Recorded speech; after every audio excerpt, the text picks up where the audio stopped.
ప్రస్తుతం మనతో పాటు AICC member, TPCC spoke person Krishna Teja గారు ఉన్నారు. స్కూటీలు ఎక్కడ, తులం బంగారం ఎక్కడ అని చెప్పేసి కూడా ప్రతిపక్షాలు అడిగే టైము. సంవత్సరానికి 2 లక్షల ఉద్యోగాలు ఇస్తామన్నారు. ఆ 2 లక్షల ఉద్యోగాలు ఎక్కడ?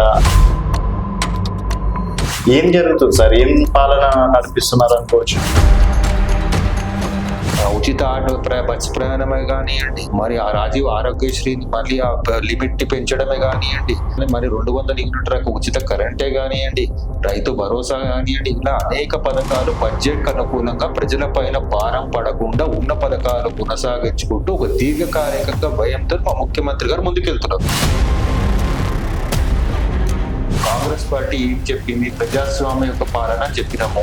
వాళ్ళు వచ్చినాక కాంగ్రెస్ పార్టీలో ప్రజాస్వామ్యం లేకపోతే మీరు నా దగ్గరకు వచ్చి ఇంత సూటిగా ప్రశ్న అడిగేవాళ్ళు కాదు. సో ప్రజాపాలన నడుస్తుంది. పక్క డౌటే లేదు. ఈ డౌట్ ఉంటే మీరు చెప్పుకోండి. మీకు ముఖ్యమంత్రి గారే అన్నారు, సో ఒక నెల ఇటు కాకుండా అటు కాకుండా ఒకరికి ఇస్తే ఇంకొకరికి మేనేజ్ చేస్తున్నాము. సో ప్రతి విషయంలో కూడా మేము కొంతవరకు కోత పెడుతున్నాము. అండ్ ఇప్పట్లో ఇచ్చినటువంటి హామీలన్నీ నెరవేర్చడం కొంతవరకు కష్టమే అని చెప్పడం అనేది జరిగింది. సో ఈ ముందే తెలియదా మీకు? చేసిన అప్పులు, ఇంట్రెస్ట్ బకాయిల వల్ల మేము హామీ అమలు చేయడం కష్టసాధ్యం అవుతుంది అన్నారు తప్ప చేయలేకపోతున్నామని ఎక్కడ చెప్పలేదు. సో సామాన్య ప్రజలుగా హ్యాపీగా ఉన్నారా కాంగ్రెస్ ప్రభుత్వ పాలన పైన?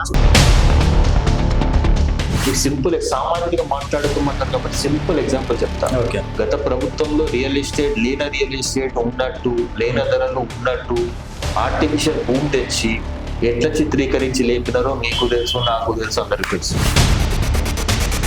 2 ఎమ్మెల్సీలు కోల్పోయారంటే, ఒకటి టీచర్స్. సో టీచర్స్ హ్యాండీగా ఉన్నారు కాంగ్రెస్ ప్రభుత్వానికి. అండ్ గ్రాడ్యుయేట్ ఎమ్మెల్సీలో గ్రాడ్యుయేట్స్ చదువుకున్న వాళ్ళు కూడా మీద హ్యాండీగా ఉన్నట్టే. ఎలక్షన్ లో మెంబర్షిప్ అధికంగా ఎవరు చేయిస్తారో, ఆల్రెడీ ఆ ఫీల్డ్ ఎవరు ఉన్నారో వాళ్ళకే గెలుపు ప్రభావం ఎక్కువ ఉంటుంది. ఇక్కడ పార్టీలతో సంబంధం లేదు.